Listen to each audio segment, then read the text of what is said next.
Hello students. In this video we are going to discuss about a very interesting topic, that is oxidation number, which is also called oxidation state. The oxidation number or oxidation state is a kind of charge which is had by any atom in any species. This charge may be real or it may be the imaginary one.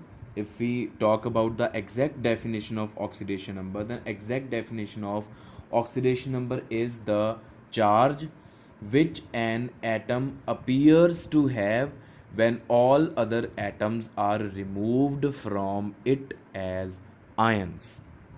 किसी भी compound में, किसी भी molecule में, किसी एक atom की अगर हम ऑक्सीडेशन स्टेट या ऑक्सीडेशन नंबर की बात करें तो उस एक एटम का ऑक्सीडेशन नंबर क्या होता है कि उसके ऊपर कितना चार्ज है, how much charge is had by it. कब? जब उसके साथ लगे हुए सारे एटम्स को हमने रिमूव कर दिया in the form of ions. जैसे for example if we talk about H2S, ये हमारे पास एक मॉलिक्यूल है। इसमें अगर हमने सल्फ़र के ऑक्सीडेशन नंबर की बात करनी हो तो सल्फ़र का ऑक्सीडेशन नंबर क्या होगा कि सल्फ़र के साथ जो एटम्स लगे हैं उनको हम सल्फ़र से दूर ले जाएं इन the form of ions, neutral atoms की फॉर्म में नहीं, आयंस की फॉर्म में। तो इसके साथ दो हाइड्रोजन्स लगे हैं और हाइड्रोजन अगर आयन बन के बाहर निकलेगा तो H पॉजिटिव बन के निकलेगा। तो अगर सल्फ़र में से हम एक H पॉजिटिव बाहर निकाल दें तो पीछे चार्ज बचा -1, और अगर दूसरा H पॉजिटिव भी बाहर निकाल दे तो पीछे चार्ज बचा -2। तो सल्फ़र के साथ लगे दो हाइड्रोजन अगर आयंस की फॉर्म में हमने सल्फ़र से दूर किए तो सल्फ़र के ऊपर कितना चार्ज आया? -2 चार्ज आया। So this -2 is the oxidation number of sulphur in this molecule. इस मॉलिक्यूल में सल्फ़र का ऑक्सीडेशन नंबर -2 है, जो कि अगर हम इस मॉलिक्यूल की बात करें वो सल्फ़र के ऊपर दिखाई नहीं दे रहा लेकिन है उसके ऊपर। ये ऑक्सीडेशन नंबर की जो बात है यूजुअली कोवलेंट कंपाउंड्स में यूज़ होती है कि इसके ऊपर जितना इमेजिनरी चार्ज है जो हमें दिखाई नहीं दे रहा लेकिन हम उसको देख सकते हैं अगर हम उसके साथ लगे हुए सारे एटम्स को उनका रिस्पेक्टिव चार्ज दे के आयंस बना के दूर कर दें, तो वो चार्ज जो बचता है एटम के ऊपर वो ऑक्सीडेशन नंबर कहलाता है। This is the definition of oxidation number. इसके बाद बेटा हम बात करते हैं rules to determine the oxidation number.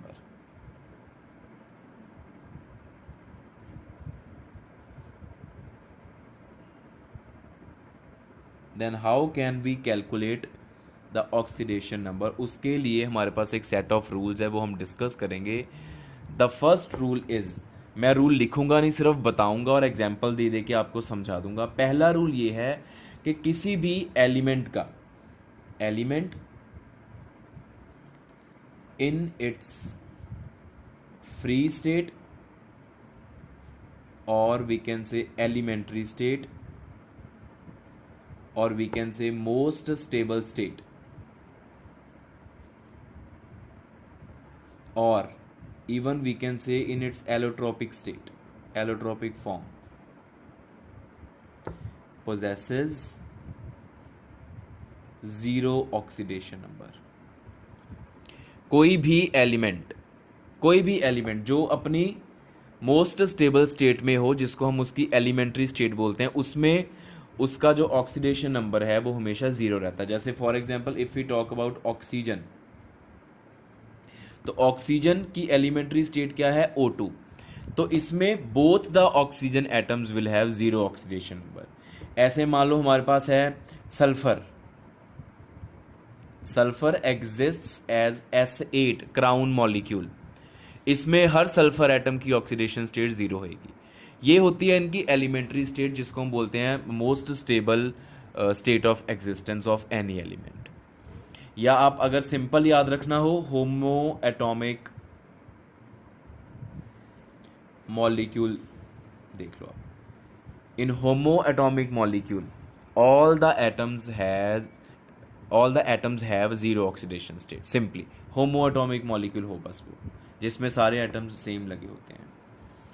Second rule ये है कि मान लो हमारे पास कोई मोनो एटॉमिक आयन है, we have mono atomic ion. Monoatomic ion जैसे Cl नेगेटिव हो गया, Mg2 पॉजिटिव, मतलब सिंगल एटम हो और उसके ऊपर कुछ चार्ज हो, तो जितना उसका चार्ज होता है वही उसका ऑक्सीडेशन नंबर होता है। मोनोएटॉमिक की अगर बात करोगे तो the charge is actually the oxidation number in case of monoatomic ion. Next rule हमारे पास ये है कि अगर हमारे पास कोई बाइनरी कंपाउंड है, बाइनरी कंपाउंड कौन से होते हैं? जिनमें दो एलिमेंट्स लगे होते हैं। We have some binary compound, a compound formed by the combination of two elements या टू टाइप्स ऑफ एटम्स, जैसे NaCl की बात करें हम, तो उसमें हमने ये रूल बना रखा कि जो मेटल होगी उसको हमेशा पॉजिटिव ऑक्सीडेशन स्टेट देंगे और जो नॉन मेटल होगी उसकी ऑक्सीडेशन नंबर हमेशा नेगेटिव होगी। ठीक है, metal is always given positive oxidation number and the non metal is always given negative oxidation number. Next state हमारे पास है कि मान लो हमारे पास एक ऐसा कंपाउंड है जिसमें नॉन मेटल्स ही हैं, non metallic compound.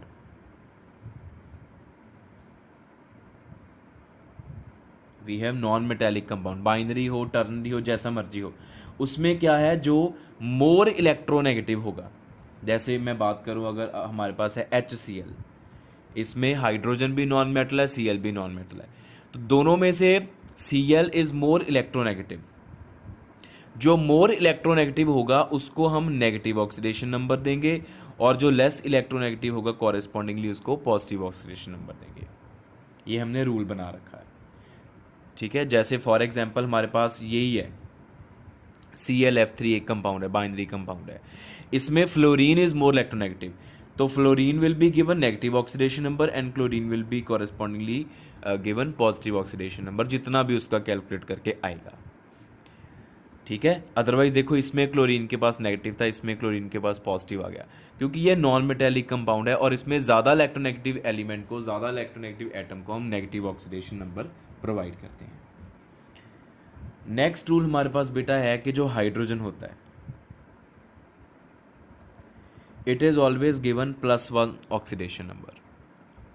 Hydrogen is given +1 oxidation number except, किन केसेस के अलावा, अगर हाइड्रोजन किसी एक्टिव मेटल के साथ लगा हुआ है। एक्टिव मेटल कौन सी होती हैं? जो इलेक्ट्रोकेमिकल सीरीज में हाइड्रोजन के नीचे होती हैं, जिनका रिडॉक्स पोटेंशियल जो है, रिडक्शन पोटेंशियल है नेगेटिव होता है, इलेक्ट्रोड पोटेंशियल, जिनका इलेक्ट्रोड पोटेंशियल हाइड्रोजन से कम हो, नेगेटिव में हो, वो एक्टिव मेटल्स होती हैं।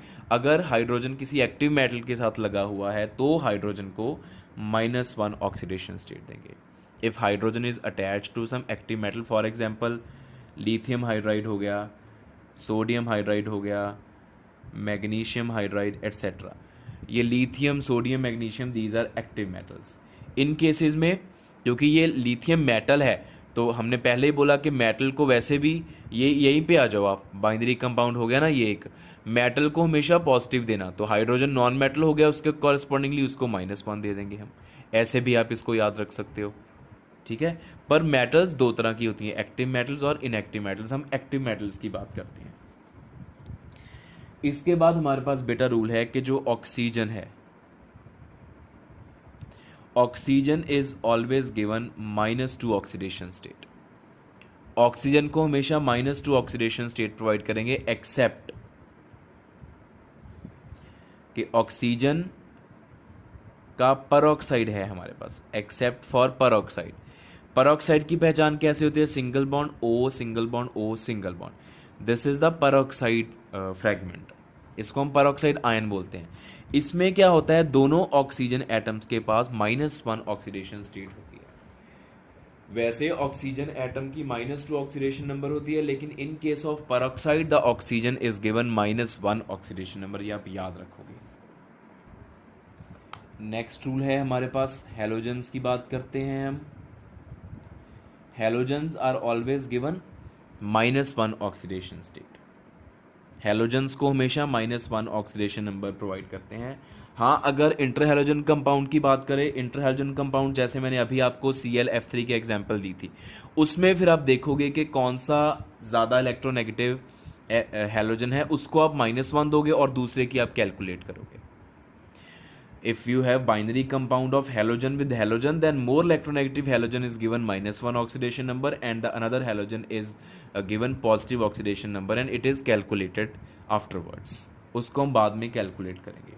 जैसे अगर आप ICl5 की बात कर लो, ICl5 में आप Cl को -1 ऑक्सीडेशन नंबर दोगे तो आयोडीन का आप कैलकुलेट करोगे, कैलकुलेट करने के बाद आप देखोगे +5 आ गया, तो पॉजिटिव हो गया ना इसका. तो ये डिपेंड करता है फिर कि कौन सा हैलोजन इलेक्ट्रोनेगेटिव ज़्यादा है इन case of inter halogen compounds. इसके बाद बेटा अगर हम बात करें एल्कली मेटल्स की, एल्कली मेटल्स को हम +1 ऑक्सीडेशन नंबर ही प्रोवाइड करते हैं. एल्कली मेटल्स सारी lithium, sodium, potassium, rubidium and caesium, ये सारी एल्कली मेटल्स हैं. और अगर हम बात करें एल्कलाइन अर्थ मेटल्स की, जो ग्रुप 2 है हमारा पीरियोडिक टेबल का, ये ग्रुप 1, ये ग्रुप 2, उनको हम +2 ऑक्सीडेशन स्टेट प्रोवाइड करते हैं. Beryllium, magnesium, calcium, strontium, barium and radium, इनकी बात करें अगर हम, ठीक है, ये एल्कलाइन अर्थ मेटल्स हैं. नेक्स्ट रूल हमारे पास जो लास्ट रूल है ऑलमोस्ट वो ये है कि फॉर अ न्यूट्रल मॉलिक्यूल, अगर हमारे पास न्यूट्रल मॉलिक्यूल है, sum of oxidation number of all the atoms is equal to 0. अगर हमारे पास न्यूट्रल मॉलिक्यूल है, उस न्यूट्रल मॉलिक्यूल के अंदर जितने भी एटम्स हैं उन सारों के ऑक्सीडेशन नंबर का सम 0 होगा. And if we have some ionic species, अगर कोई आयनिक स्पीशीज है, sum of oxidation number of all the atoms is equal to charge upon the ion. जो आयन के ऊपर चार्ज है, चार्ज अपॉन द आयन, उसके बराबर रख देंगे. और फिर इन रूल्स को फॉलो करके हम ऑक्सीडेशन नंबर फाइंड आउट करना सीखेंगे. हाँ, एक चीज़ आप याद रखियो कि जो ऑक्सीडेशन नंबर है, it can be 0, it can be negative, it can be positive and it can be fractional as well. कुछ भी हो सकता है, वो 0 भी हो सकता है, वो पॉजिटिव भी आ सकता है, वो नेगेटिव भी हो सकता है और वो फ्रैक्शनल भी हो सकता है. तो अगर आपका फ्रैक्शनल आए तो आपको उस बात से डरना नहीं है, घबराना नहीं है कि फ्रैक्शनल आ गया. It is possible. So let's do few examples just for clarity that how to find out. Simply क्या होता है कि जैसे फॉर एग्जांपल हमें मॉलिक्यूल दिया है H2SO4, थोड़ी एग्जांपल्स करके बताऊंगा. इसमें हमें पूछा गया कि सल्फ़र, इसका ऑक्सीडेशन नंबर निकाल के बताओ. सल्फ़र को अंडरलाइन कर दिया हमारे पास, ठीक है. तो हम कैसे फाइंड आउट करेंगे? हम सल्फ़र का ऑक्सीडेशन नंबर X मान लेंगे, ठीक है. फिर ये वाला रूल लगाएंगे कि क्योंकि ये मॉलिक्यूल न्यूट्रल है, इन सब के ऑक्सीडेशन नंबर्स को ऐड करके हम 0 के बराबर रख देंगे और सल्फ़र का X मान लेंगे. तो हाइड्रोजन का कितना होता है? +1 × 2 प्लस सल्फ़र का हमने अज्यूम करा X प्लस ऑक्सीजन का -2 × 4 = 0. यहाँ से आ गया 2 + x - 8 = 0. दिस इम्प्लाइज x - 6 = 0 और x इज इक्वल टू +6. +6 लिखना होता है, सिर्फ 6 नहीं लिखते, ऑक्सीडेशन नंबर के साथ उसका साइन ज़रूर डालते हैं. तो ये सल्फ़र का ऑक्सीडेशन नंबर हो गया. जैसे मान लो हमारे पास ये नेक्स्ट एग्जांपल, ये आयन दे रखा है S2O3 2 नेगेटिव. इसमें हमने सल्फ़र का कैलकुलेट करना, सल्फ़र को अंडरलाइन कर रखा. तो कैसे करेंगे? सल्फ़र का X मान लो, तो 2 × x, क्योंकि 2 सल्फ़र है हमारे पास, प्लस -2 × 3 = -2. ये रूल लगेगा कि आयनिक स्पीशीज जो होते हैं, sum of oxidation number of all the atoms is equal to charge upon the ion. तो चार्ज कितना है? -2 के बराबर रख दिया. तो 2x minus 6 is equal to -2, 2x is equal to +4, x is equal to +2. Both the sulfur atoms are carrying same oxidation number, that is +2. Next example हम कर लेते हैं. जैसे वी हैव Na2B4O7. इसमें हमने बोरोन का फाइंड आउट करना, O7. तो very simple, sodium is alkali metal, it will be given +1 into 2 plus 4 into x plus -2 into 7 equals 0. 2 plus 4x minus 14 equals 0. 4x minus 12 equals 0. 4x is equal to +12, x is equal to +3. तो इसमें boron का हमारे पास जो oxidation number आया वो +3 आया. Next example, let us do Na4FeCN6. ये हमारे पास एक दिस इज कॉम्प्लेक्स आयन, ये कोऑर्डिनेशन कॉम्प्लेक्स है. इसको हम +2 क्लास में भी पढ़ते हैं और हायर क्लासेस में तो उसके बाद पढ़ते ही हैं इसको. तो ये कोऑर्डिनेशन कॉम्प्लेक्स में क्या होता है कि इसमें हमने आयरन का फाइंड आउट करना. तो आयरन का x मान लेंगे, सोडियम का हो गया +1 इंटू 4 प्लस आयरन का x प्लस ये Cn के पैरों में जो 6 लिखा है, इसका मतलब कि 6 Cn आयन. Cn आयन होता है cyanide ion and it carries -1 charge, it is cyanide ion. तो इसके ऊपर -1 होता है कंप्लीट के ऊपर. कार्बन और नाइट्रोजन को अलग अलग नहीं देखते, ब्रैकेट में लिखने का मतलब है कि इसको कंबाइन देखो, Cn नेगेटिव के तौर पे देखो. तो वो फिर हो गया -1 चार्ज, क्योंकि ये एक अलग से आयन है, हम इसको लाइगेंड बोलते हैं. In case of coordination complex chemistry we call it as ligand, that you all know if you are studying in higher class. तो -1 इंटू 6, सारे के ऊपर चार्ज 0 है, तो 4 plus x minus 6 equals 0, x minus 2 equals 0, x is equal to +2. तो इसमें iron की oxidation state +2 है. Next example we can do is Fe3O4. तो इसमें आयरन का ऑक्सीडेशन स्टेट फाइंड आउट करेंगे हम. तो 3 into x plus -2 into 4 equals 0. 3x minus 8 equals 0 implies x is equal to +8/3. तो ये फ्रैक्शनल आ गया. अगर आप इसको कैलकुलेट करोगे ये आएगा 2.67. x is equal to +2.67. तो एक बात मैं आपको यहाँ पे बता दूँ दैट फ्रैक्शनल या ये जो डेसिमल वाली आती हैं ऑक्सीडेशन स्टेट्स फ्रैक्शन में आती हैं, इंटीजर्स में नहीं आती. उसके पीछे एक रीज़न होता है, वो ये होता है कि जो कंपाउंड्स होते हैं जिनमें किसी एलिमेंट की फ्रैक्शनल ऑक्सीडेशन स्टेट आ रही है, उन कंपाउंड्स में वो एलिमेंट एक ऑक्सीडेशन स्टेट वाला प्रेजेंट नहीं होता. जैसे अगर हम इसकी बात करें Fe3O4 का जो क्रिस्टल है, जो कंपाउंड है ये, इसमें आयरन 2 तरह के आयरन प्रेजेंट होते हैं, Fe2 पॉजिटिव वाले और Fe3 पॉजिटिव वाले. हमें नहीं पता कितने Fe2 पॉजिटिव वाले हैं, कितने Fe3 पॉजिटिव वाले हैं.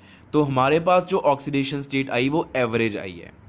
It is average oxidation state of ferrous ions and ferric ions. ये रीज़न आपको पता होना चाहिए कि why fractional oxidation state appears to be had by any metal or some other element. It is because of existence of 2 different oxidation state of that particular element in that particular compound. जैसे कि आप ये example ले सकते हो. तो ये बेटा फ्यू सिंपल एग्जांपल्स हैं. इसके बाद जो हम एग्जांपल कर रहे हैं वो कुछ एक्सेप्शनल केसेस हैं.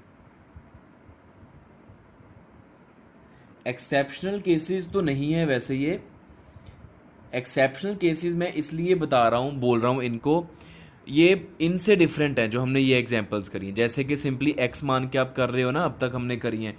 अगर आप वैसे करोगे ये एग्जांपल्स को सॉल्व तो आपका आंसर गलत ही आएगा.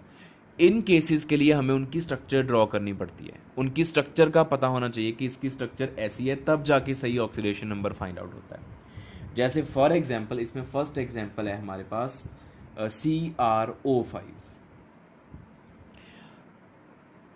अगर आप इसमें क्रोमियम की फाइंड आउट करोगे तो x मान के, x plus minus two into five equals zero, x is equal two plus 10 आ गया। क्रोमियम की ऑक्सीडेशन प्लस 10, मतलब उसने 10 इलेक्ट्रॉन्स को लूज करा। Plus positive oxidation state is for loss of electrons. 10 means 10 electrons are lost by chromium, and it is never possible. Why it is never possible? If you write the ground state configuration of chromium, chromium's atomic number is 24, argon which is 18, 3d5, 4s1. This is chromium's ground state electronic configuration, and if you see, only these 6 electrons can be lost. Argon वाले electrons तो chromium में से निकलेंगे नहीं, वो तो noble gas configuration है। तो chromium can lose maximum of 6 electrons, and here the oxidation states says that it has lost 10 electrons. How is it possible? It is never possible. इसका मतलब ये गलत है, इसलिए मैं इनको एक्सेप्शनल केसेस के अंदर पढ़ रहा हूँ। हमें इस मॉलिक्यूल की स्ट्रक्चर पता होनी चाहिए। तो ये है इसकी structure, it has butterfly structure.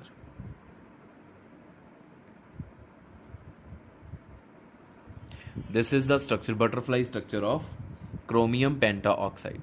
अभी आप ध्यान से देखोगे कि ये जो 2, 3 और 4 ऑक्सीजन एटम्स हैं, ये परऑक्साइड्स हैं। देख लो, ये परऑक्साइड मैंने ड्रॉ करा था ना, single bond O, single bond O, single bond, single bond O, single bond O, single bond. तो इनके ऊपर -1 चार्ज होएगा, -1, इसके ऊपर -2 होएगा, और इसका हम x मान लेते हैं। तो फिर अब निकालो, x plus -1 into 4 plus -2 equals 0, x minus 4 -2 equals 0, x is equal to +6। ये ठीक है। अब नाउ दिस इज ओके, क्योंकि 6 तो उसकी ऑक्सीडेशन स्टेट आ ही सकती है, 6 इलेक्ट्रॉन्स हैं उसके पास मैक्सिमम जो वो लूज कर सकता है। ऐसे ही हमारे पास अनदर एग्जाम्पल है कैरोज acid. कैरोज acid is actually H2SO5 which is peroxomonosulfuric acid.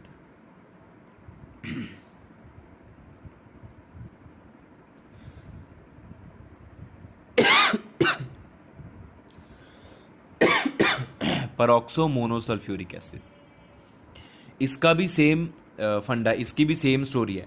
अगर आप सल्फर की x मान लोगे ना यहाँ पे, तो +1 into 2 plus x plus -2 into 5 equals 0, 2 plus x minus 10 equals 0, x is equal to +8। और सल्फर की अगर आप ग्राउंड स्टेट कॉन्फ़िगरेशन देखो, sulphur ground state, what configuration does it have? 3s2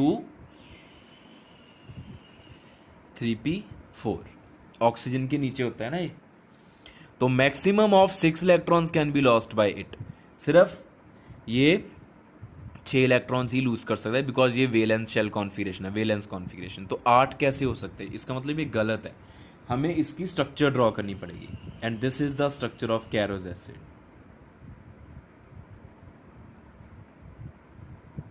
अभी आप क्या देख रहे हो?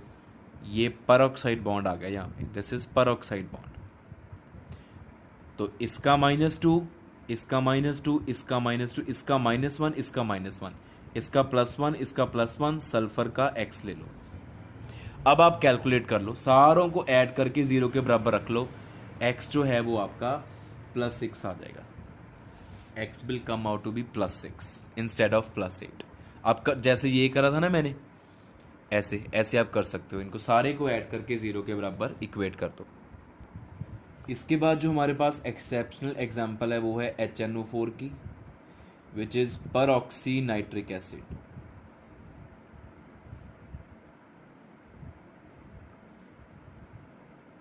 इसमें भी वही चीज आएगी, अगर आप नाइट्रोजन की ऑक्सीडेशन स्टेट निकालोगे ना सिंपल, तो it is coming out to be x, ये आ गया 1 + x - 8 is equal to 0, x is equal to +7, which is never possible. Why? Nitrogen ground state क्या है? It is 2s2 2p3।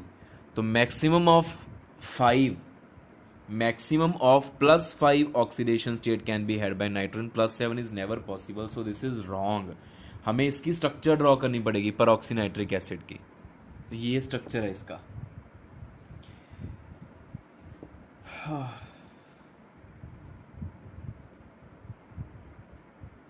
This is the structure of peroxynitric acid.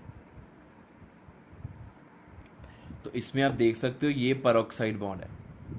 So if this is peroxide, these two oxygen atoms will be carrying -1 oxidation state.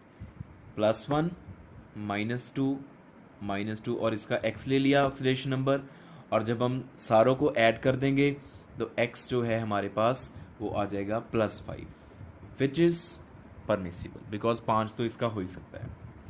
तो ये बेटा जो हमने examples करी हैं इनमें एक ना एक पेरोक्साइड बॉन्ड आ रखा है जिसके वजह से ऑक्सीजन की -2 की बजाय -1 हम ऑक्सीडेशन नंबर लेंगे. अगर -2 लोगे तो गलत हो जाएगा जवाब. और इसके अलावा बेटा मैंने जो आपको फ्रैक्शनल ऑक्सीडेशन नंबर का बताया वो मैंने आपको रीज़न दे दिया कि why it is so, because of existence of 2 different oxidation numbers of same element in same compound.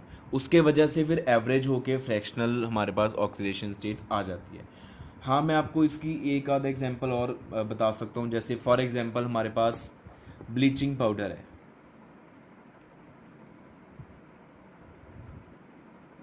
Bleaching powder उसका फॉर्मूला क्या होता है? CaOCl2. अगर आप इसमें ऑक्सीडेशन स्टेट देखोगे क्लोरीन की, if you find oxidation state of chlorine, कर लो find. Calcium is alkaline earth metal +2, oxygen -2, chlorine का x मान के 2 × x = 0. ये तो कट हो गए. 2x = 0, x = 0. तो इसमें क्लोरीन का जो ऑक्सीडेशन नंबर है वो 0 आ रहा है. बट एक्चुअली ये गलत है. क्लोरीन का ऑक्सीडेशन नंबर 0 नहीं है. इसमें होता भी नहीं है क्लोरीन का ऑक्सीडेशन नंबर 0. हाँ होता है अगर क्लोरीन ने क्लोरीन के साथ ही बॉन्ड बनाया हो, वो होमो एटॉमिक मॉलिक्यूल हो, जो मैंने आपको फर्स्ट या सेकंड रूल बताया था. इसमें ऐसा क्यों है? इसमें ऐसा इसलिए है कि ये जो CaOCl2 मॉलिक्यूल है ना, असल में ये आयनिक कंपाउंड है. इसमें जो कैटायन है वो है कैल्शियम 2 पॉजिटिव, और जो एनायन है वो एक की बजाय 2 है, Cl negative and OCl negative. We have 2 different anions. इसमें क्लोरीन का ऑक्सीडेशन नंबर है -1 और इसमें क्लोरीन का ऑक्सीडेशन नंबर है +1. In this the oxidation number of chlorine is -1 and in this oxidation number of chlorine is +1. तो average कर लो. एक -1 वाला क्लोरीन है, इसमें Cl2 2 है ना, एक का -1 दूसरे का +1, करो एवरेज, 0 हो गया ना. तो हमारे पास तो 0 ही शो करा उसने. वो एवरेज है जो आया है, लेकिन एक्चुअली 0 वाला नहीं है. एक -1 वाला, एक +1 वाला. ये मैं आपको बता रहा था बात कि फ्रैक्शनल में भी ऐसे ही होता है कि वो एवरेज करके आया होता है हमारे पास. जैसे अगर फ्रैक्शनल वाले की बात करें, चलो एक तो ये हो गया. एक हमारे पास है मान लो कार्बन सब ऑक्साइड मॉलिक्यूल है. It has formula C3O2. अगर आप इसमें कार्बन का ऑक्सीडेशन नंबर फाइंड आउट करोगे ना, कार्बन का, तो 3x + -2 × 2 = 0, x आ जाएगा +4/3.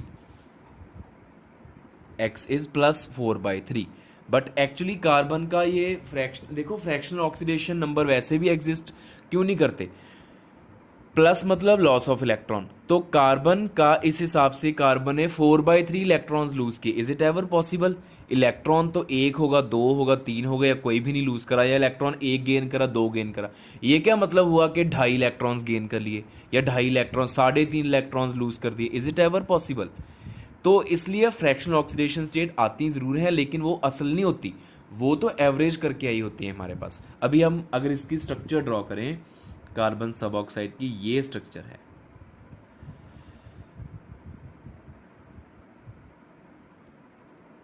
This is the actual structure of carbon सब ऑक्साइड. इसमें क्या है, 2 तरह के कार्बन है. ये ऑक्सीजन -2 वाला, ये ऑक्सीजन -2 वाला. ये जो 3 कार्बन है, अगर हम इस कार्बन की बात करोगे ना, तो इसका ऑक्सीडेशन स्टेट जीरो होएगा, it has zero oxidation state. Why so? Because ये जो एटम है वो दोनों तरफ से सेम एटम के साथ जुड़ा हुआ है। जैसे होमो एटॉमिक मॉलिक्यूल की बात करते हैं ना, कि जो एटम सेम एटम के साथ जुड़ा हो, सिर्फ सेम एटम के साथ जुड़ा हो, उसका ऑक्सीडेशन नंबर जीरो होता है। If an atom is bonded to same atom only, उसके साथ कोई और डिफरेंट एटम नहीं लगा हो, तो उसका जीरो होता है ऑक्सीडेशन नंबर। ये सेम केस है, यहाँ पे कार्बन सिर्फ कार्बन के साथ ही लगी है, इसलिए इसका जीरो है। इसका +2 है, इसका भी +2 है, क्योंकि ये कार्बन एक जीरो वाले के साथ, एक -2 वाले के साथ, तो इसका +2 आएगा। अभी 3 कार्बन होगी ना, इसका +2, इसका +2, इसका जीरो, एवरेज कर लो, एवरेज ऑक्सीडेशन नंबर कर लो। 2 + 0 + 2/3 कितना आया? 4/3 आ गया ना पॉजिटिव का, इसलिए हमें 4/3 शो हुआ था। तो this is the reason behind fractional oxidation number, otherwise it is unreal. So this is all about the oxidation number or the oxidation state, rules to determine and the examples.